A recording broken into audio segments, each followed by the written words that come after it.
David was the talk of the week at work for a couple of days with people saying how much they liked Hellfire. When Amy was a little over a year old, Marilyn moved back to Ohio.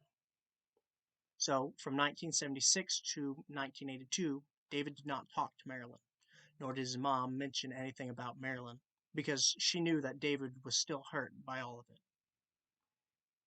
Two marriages later, in October of 1982, David was at his mom's house and the phone rang. He answered the phone like any of the adult kids would do while at their parents' house. And it was Marilyn on the phone. Found out that she returned to Texas and was living in Irving. They talked for about 30 minutes or so, exchanged phone numbers, and started calling each other up. Mind you, back then, there was no unlimited long distance phone calling plans, so their phone bills were some very expensive ones. They decided to visit each other on their vacations in 1983. In April, Marilyn and Amy came to Lubbock for a week to visit David and Thomas, David's son from his first marriage. While visiting one night, David decided to make meatloaf for dinner. But lo and behold, there was not any cornflakes or crackers, so without thinking,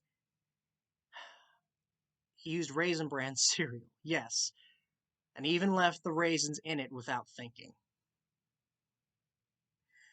Amy wasn't too thrilled about meatloaf with raisins in it. David, no, Thomas, seemed to take a liking to Marilyn right away. He felt comfortable around her.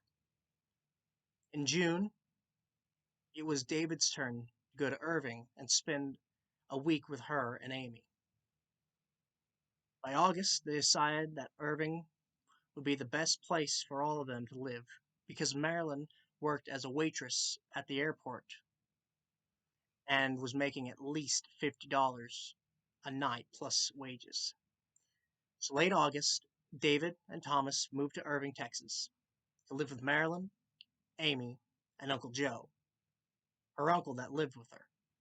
David was attending Texas Tech in Lubbock with computer science as his major, which he planned on continuing once in Irving.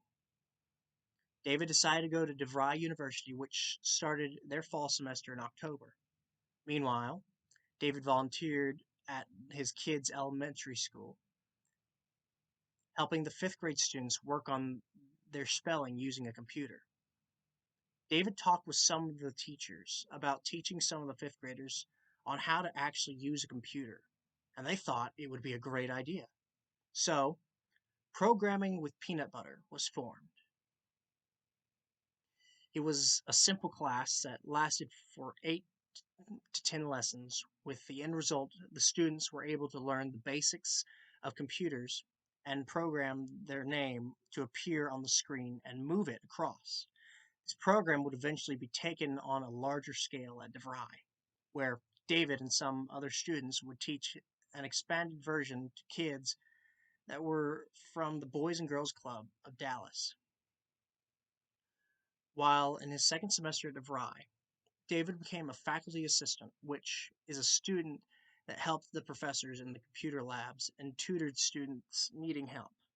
He eventually became lead faculty assistant and was in charge of all of the scheduling of the faculty assistants. For a senior project, David computerized the faculty assistant program, which included scheduling and keeping up with their attendance. What students were being tutored. David started the DeVry Times, a weekly newspaper for the students, and also started DJing during lunch breaks in the student cafeteria. Other students got into the act, and the cafeteria became a popular place for the students not only to eat, but to study. On June 1st, 1984, David and Marilyn finally tied the knot and got married.